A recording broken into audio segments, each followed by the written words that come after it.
हाँ, mentally problem है, बहुत हटेला हूँ मैं। वो सेम शो में सेम सीजन में होता तो पता चलता था उसको भी। वो इंसान कैसे कैरेक्टर जज कर सकता है जो खुद कैरेक्टर लेस हो, जिसने खुद 2 शादी करके बैठा हुआ है। तो जो अपनी पहली बीवी का नहीं हो सका वो दूसरों का क्या ही होगा। लेकिन इतना ज़रूर बोलूँगा कि अगर सबसे ज़्यादा बेशरम और गलीज इंसान मैंने मेरी ज़िंदगी में देखा है, क्या वो रियल है? तो नहीं। इतना बेशरम इंसान है अरमान मलिक कि वो एक चीज़ बोलता है, झगड़ा करता है, फिर स्वीट हो जाता है, फिर बोलता है। क्योंकि मैंने हमेशा ये चीज़ बोला है कि सारी चीज़ें उसकी कैलकुलेटिव रही है और हर एक चीज़, भले वो झगड़ा हो, भले उसको क्या बोलना है, हर एक चीज़ कैलकुलेटिव है। अगर मुझे मालूम होता उसके तो मैं भाई उससे तो कभी मैं बात उससे तो खैर मेरे को बात करना भी उससे मेरे को गवारा नहीं है। पर हाँ, मैं क्रिमिनल तो नहीं हूँ फालतू के। मेरे को ईडी की रेड तो नहीं पड़ रही है, ना ही मेरे को स्नेक वेनम वाला केस वेस में ऐसे कुछ चीज़ों में इन्वॉल्व हूँ, ना ही मैं कोई गमला छोड़ूँ। देखो मेरे को ऐसा लगता है ना कि अगर मैं ये ज़रूर मानूंगा कि उसको उधर मेरा साथ देना चाहिए था। अब जब मैं बाहर हूँ तो मैं इसके बारे में बात कर रहा हूँ। ज़रूर मानता हूँ, मैंने उसको भी बोला था कि मैं बाहर निकल के तेरे से बात करूँगा। बट जहाँ तक मैं बोल रहा हूँ ये चीज़ कि मैं अपनी दोस्ती एक इंस्टेंस पे जज नहीं करता। मैं अगर मेरा दोस्त एक बार गलत किया है तो मैं उसकी 10 अच्छी चीज़ें भी देखता हूँ। तो आई गेस वो एक को हटा के मैं 10 अच्छी चीज़ों को अपने साथ रखना चाहता हूँ। ये शो के लिए मैं बहुत ज़्यादा रियल था। बाहर जो पॉइंट रख के गया था वो अंदर जाके मैंने मुंह पे बोला। और हाँ, जब उसने पोक किया तब मैंने जिस तरीके से उसने पोक किया उसका जवाब उस तरीके से दिया।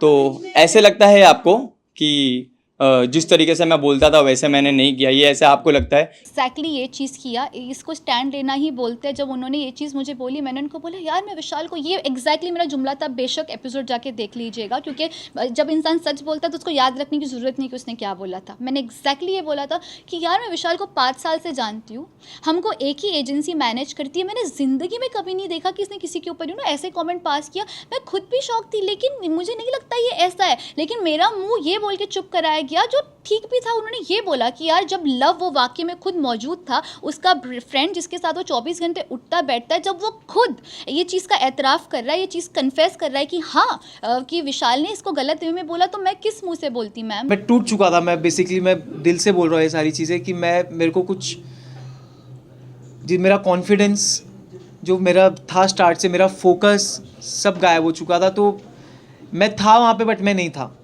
तो I was just zoned out. तो ये सब प्लानिंग प्लॉटिंग मेरे को आती नहीं है। मैं एकदम रियल था, मैं अननेसेसरी पंगे नहीं लिया। हाँ, कोई अगर पंगे लिया है तो चाहे वो अरमान हो, कटारिया हो या साई केतन मेरा जो दोस्त था उससे भी हो, मैं किसी से भी ढसा नहीं हूँ। सबको जैसा जो मेरे से भिड़ा उसको वैसा जवाब दिया। खैर उससे तो उसकी नीयत दिख जाती है, उसकी वो कैसा इंसान है वो समझ में आ जाता है कि अगर किसी के माँ बाप पे आप जाके कमेंट कर रहे हो तो आप कितने नीच किस्म के इंसान हो वो दिख जाता है। इसमें मैं बोलना चाहूँगा पायल को, बुद्धिहीन चालें उन्होंने करके गई हैं। जब आपको कुछ मालूम नहीं है, आप एक बारी पढ़ाई करके आप नेशनल टेलीविज़न पे कुछ बोल रहे हो। अगर सलमान सर होते तो वो, मुझे लगता है कि मैं शो में भी होता था। ये हरकत किया मतलब विशाल पे हाथ छोड़ा उसी दिन घर के बाहर भी होता था। और मैं सोच लिया अगर मेरे ऑडियंस और मेरे माँ बाप सही समझ रहे तो मुझे घंटा फिर किसी से फ़र्क नहीं पड़ता। ऐसा नहीं है, देखो सब अपनी अपनी जगह है। मुनव्वर अपनी जगह है, मैं अपनी जगह हूँ। सबकी एक अलग पर्सनालिटी होती है और मैं हमेशा से ग्रेटफुल रहा हूँ और अल्लाह का शुक्र किया हूँ। रणवीर सर का मेरे को ये लगता है ना कि रणवीर सर बहुत चालाक हैं। वो सुमड़ी में इधर उधर की बातें करके निकल जाते हैं। दोस्ती मैंने बहुत अच्छे से निभाई है। मैं इस चीज़ में आपकी बात से बिल्कुल भी इत्तेफाक नहीं रखती। मुझे ये बोला गया था, टास्क जब हुआ था, जब मैं अपनी टीम के साथ बैठी थी, टास्क सुन रही थी कि क्या टास्क है, वहाँ पे फिर टास्क जब ख़त्म होता है तो अरमान भाई, टास्क करने का टाइम आता है तो अरमान भाई बोलते हैं कि इधर आ मैं तुझे बताता हूँ। तो हम वहाँ पे बैठे हुए थे तो अरमान भाई मुझे ये बोले कि शिवानी अगर तूने बुराई नहीं की तो तुरंत की तुरंत घर से बाहर हो जाएगी। एक आप ही अलग, खाली इतने सारे लोग हैं, किसी को नहीं दिख रहा है कि सामने से कौन, सिर्फ तुमको दिख रहा है। पहले तो मैं आपको एक कॉम्प्लीमेंट देना चाहूँगी, आला दर्जे की स्क्रिप्ट राइटर बन सकती हो। मतलब आपने टकरार हुई, फिर प्यार हुआ, फिर टकरार हुआ, वो जोन बिठा दिया। नहीं यार, तुझे हमने कहा बुराई कैसे करनी है, हमें तो पता ही नहीं। हमने ये भी बोला था, तब वो ये बोल रहे थे तुम्हें इनकी पोल खोलनी है, तुम इन्होंने किस घर के बारे में क्या बोला है, क्या नहीं, तुमसे क्या बात की है। तो ये मैं थोड़ी समझ में नहीं आया मेरे। इतना कैसे फायर हो गया? I said of course you can't body shame a girl. एक लड़की की हाइट पे, वेट पे, कॉम्प्लेक्शन पे किसी को भी हक नहीं कि कोई किसी के बारे में इस तरीके की घटिया तरीन बातें करे, क्योंकि उससे दिखाई देता है कि उनकी तरबियत क्या है। एंड वो मैंने जो स्टैंड भी लिया तो मेरे खुद के लिए नहीं लिया था, वो हर उस लड़की के लिए लिया था जिसको इनसिक्योर फील कराया जाता है उसकी कम हाइट या उसकी शक्ल को लेकर। शिवानी भी उनका साथ दे रही थी बॉडी शेम करने में। इनकी हील देखो, इनका चेहरा देखो, मेकअप लगा के थोप के घूमती रहती है, ऐसे सारे वो कमेंट्स पास कर रहे थे। जाए तो एज ए ह्यूमन नेचर लाजमी है कि मेरी शक्ल पर वो दिख कर आएगा, और मैं फेक इंसान नहीं हूँ कि मैं जानबूझ के जाके फेक हक करूँ, फेक स्माइल करूँ कि हाँ चलो मैं जा रही हूँ। नहीं, मैं हर्ट थी, मुझे बुरा लगा, मैंने दोस्त माना था तुमको और तुमने ये किया तो मैं हर्ट थी। और मैंने ये भी स्टेटमेंट पास किया जैसे कि आपने बोला कि तुम्हारा तो पूरा हो गया ना जो मकसद था, क्योंकि तभी तो वो डिस्ट्रैक्ट इस तरीके से कर रही थी क्योंकि उसको पता था ये नॉमिनेशन नहीं, सीधा घर से बेघर होने वाला टास्क था। लिए आप बोल रहे हैं जी शिवानी, क्योंकि गेम के अंदर आने के बाद जिस शिवानी को हम जानते थे वो शिवानी उस गेम में रही नहीं। वो मतलब कहते हैं ना, वो पहले से प्लान करके गई है, मुझे ये करना है तो मैं कैमरे के सामने रहूंगी, मैं ज्यादा दिखूंगी, तो वो वही काम कर रही है। वो अपनी भाषा को लेके बार बार बोलती है कि मेरी भाषा लोगों को समझ नहीं आती। मेरी जो आवाज़ थी बिल्कुल हम जैसे अभी बोल रहे हैं ऐसे ही सेम घर पे भी बोल रहे थे, तो मुझे मेरी आवाज़ को लेके बोलते थे कि इसकी आवाज़ कानों में चुभती है, ये बदतमीज है, ये गांव से आ गई, पढ़ी लिखी नहीं है। पर ऐसा कुछ नहीं है, वो अपने घर को खुद चलाती है।